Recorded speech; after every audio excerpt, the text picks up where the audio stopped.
Okay, section 7.3 is binomial radical expressions. So we're dealing with some binomials that have radicals in them. Okay, so like radicals, we're going to be combining like terms. Adding and subtracting is just combining like terms. And so when we say like radicals, like the radicals are like as opposed to being an unlike set of radicals, we're saying that they have the same index and the same radicand. Okay, so like radicals have this marker is so ornery. We have the same index and the same radicand. So the number under the radical is the same. Same index, same radicand. Examples.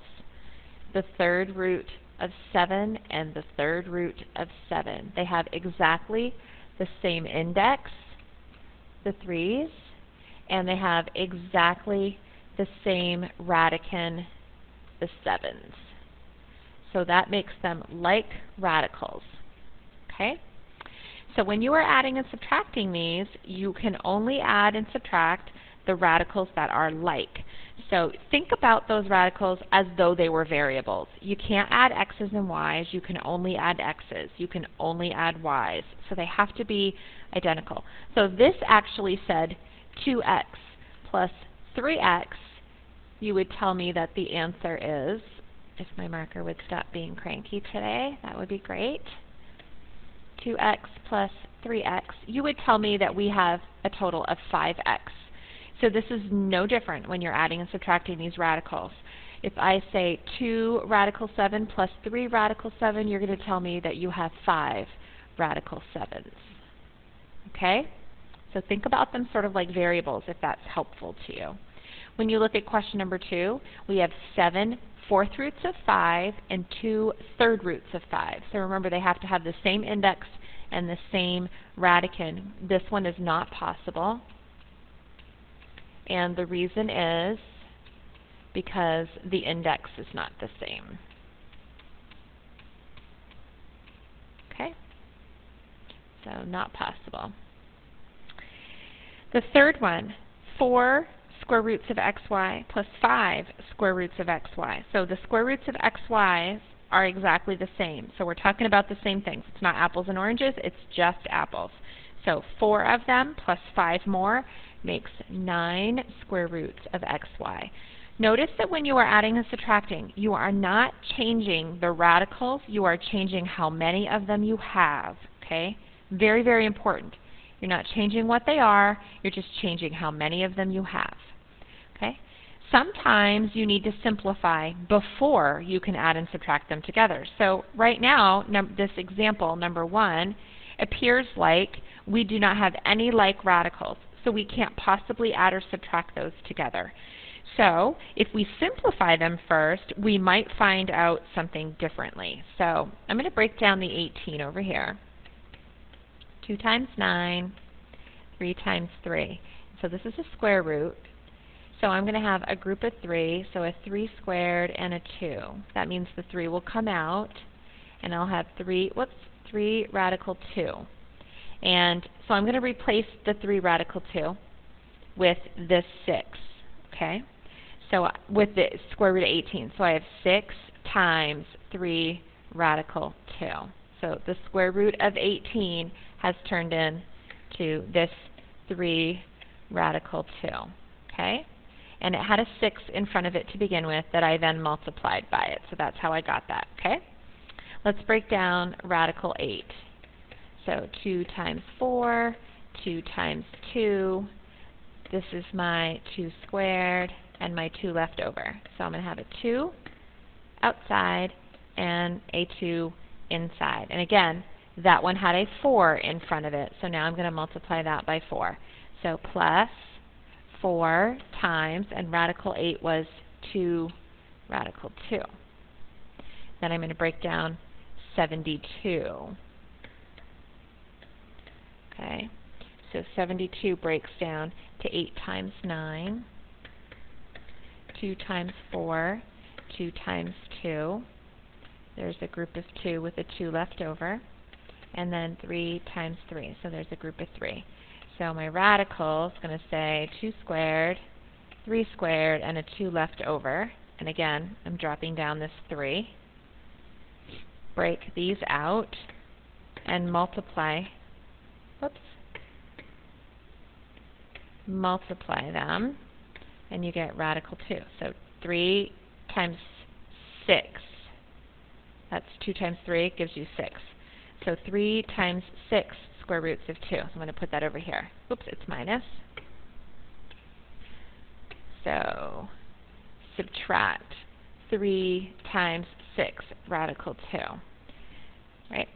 So basically what I did is I broke down the square root of 18 and replaced it with 3 square roots of 2. And I broke down the square root of 8 and I replaced it with 2 square roots of 2. And I broke down the square root of 72 and I replaced it with 6 square roots of 2. Now I'm going to do some simplifying by multiplying what's outside my radical. So 6 times 3 is 18 square roots of 2 plus 4 times 2 is 8 square roots of 2 minus 6 times 3 is 18 square roots of 2. Now we can simplify. And the reason is, beforehand we didn't have any like radicals. Now we have 3 like radicals. Those are all square roots of 2.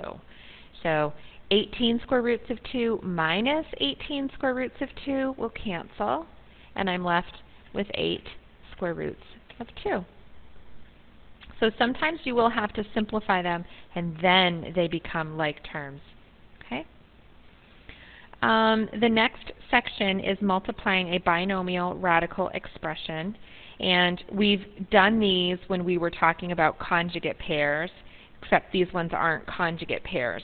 But it's the same idea in that we're going to be multiplying or foiling our two binomials. And so we've done a lot of this, so I'm pretty sure everyone's comfortable with this.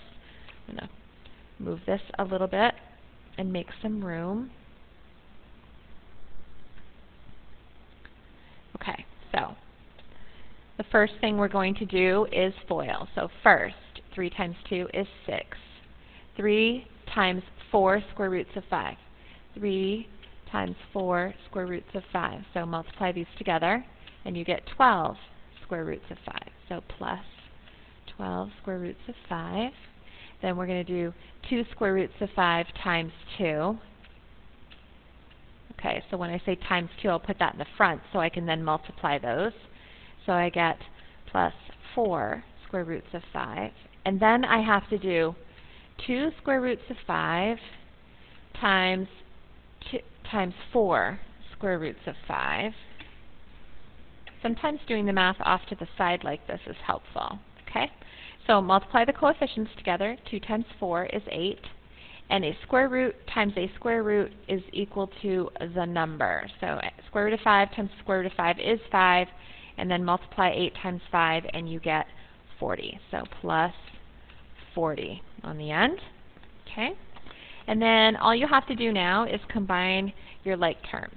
So we're just going to take the 12 square roots of 5 and add 4 more square roots of 5. So we get 6 plus 16 square roots of 5 plus 40. Now combine the rest of your like terms, 40 and 6. So 46 plus 16 square roots of 5. Okay, looking at the second example. This one tricks us a lot because the square is written on the outside. What does square root of 2 minus square root of 3 squared mean? It means that you are multiplying that binomial times itself again. So we are FOILing. Square root of 2 times the square root of 2 is 2. Square root of 2 times the negative square root of 3 is the negative square root of 6. Remember, those have the same index, so we can consolidate them together under one roof. And then negative square root of 3 times 2 is negative square root of 6. And then negative square root of 3 times negative square root of 3. Negative times a negative is a positive. Square root of 3 times square root of 3 is 3. Any root times itself is the number. Combine like terms. So 3 and 2 gives me 5, and negative square root of 6 minus a square root of 6 is negative 2 square roots of 6. Remember, when you're combining them, you do not change what they are, you change how many of them you have. All right, multiplying conjugates. So we just multiplied binomials with radical expressions in them.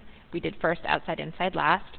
We already know that when you multiply a conjugate and you do first, you get the a squared, and when you do last, you get the negative b squared. And we also know that when you multiply a conjugate, that the outside and inside terms cancel. That would be negative ab plus ab. That happens every single time because one of them is positive and one of them is negative. This will always happen in a conjugate pair. So moral of the story is, when you're doing a conjugate pair, you know that these two are going to cancel every time. You really just need to multiply the first and the last. You can save yourself some time. If you struggle with that and you are really making mistakes, then by all means complete the total FOIL. Do first, outside, inside, last, and you will hopefully notice that your outside, inside terms have opposite signs and cancel. If you remember that that will happen and you just do the first and just do the last, that's totally fine as well. So, square root of 5 times the square root of 5 is 5. Square root of 5 times the square root of negative 2 is going to be the negative square root of 10, and this is going to be the positive square root of 10, so I'm just going to ignore it. And then a negative times a positive is a negative, and the square root of 2 times the square root of 2 is 2, so the answer is 3. The lovely part about multiplying conjugate pairs is the roots typically will cancel, and so will the i's when these are imaginary. So that is lovely. All right, so go ahead and flip to the next page. The only thing that we have left to do is to talk about rationalizing the denominator when there's a binomial radical. Okay, so again, use the conjugate, because if you use the conjugate, you're going to get rid of the roots in the denominator, and that's our goal. So it says use the conjugate to rationalize the denominator. So let's do it. We're going to multiply by 1 plus the square root of 5. If you do that to the denominator, you have to do it to the numerator. So the loveliness of multiplying the conjugates together, remember, means that the o and the I parts cancel, and we just have to do the first two terms times the last two terms. So 1 times 1 is 1, and the last positive times a negative is going to be a negative, and any root times itself is the number. Okay? So we get 1 minus 5 in the denominator. In the numerator, we actually have to FOIL out both of those binomials, and we have to do all of it because they are not conjugate pairs. So we do have to take into consideration all of them. So first, 3 times 1 is 3. Outside, 3 times the square root of 5 is 3 square roots of 5. Inside, 1 times the square root of 5 is 1 square root of 5. And square root of 5 times the square root of 5 is going to be 5. You are squaring a square root, so you get the number. Let's simplify. In the numerator, 3 plus 5 gives me 8. And 3 square roots of 5 plus 1 more square root of 5 is 4 square roots of 5. And my denominator is going to be negative 4. The one thing that you need to do, I should say, the two things that you need to do are, you need to simplify all of the soldiers outside of the castle, just like we did when we were doing quadratic formula. And then you need to make sure that your denominator is not negative. So let's first simplify. 4 goes into 4 once. 4 goes into 4 once, 4 goes into 8 twice. So this says 2 plus the square root of 5 over negative 1. So I don't want a negative in the denominator. That just means that I'm going to multiply everything by negative 1, and that changes all the signs. What was positive becomes negative, and what was negative becomes positive. So negative 2 minus the square root of 5 over positive 1. So I don't even need to write it as a fraction if it's over 1. Negative 2 minus the square root of 5. That is your answer.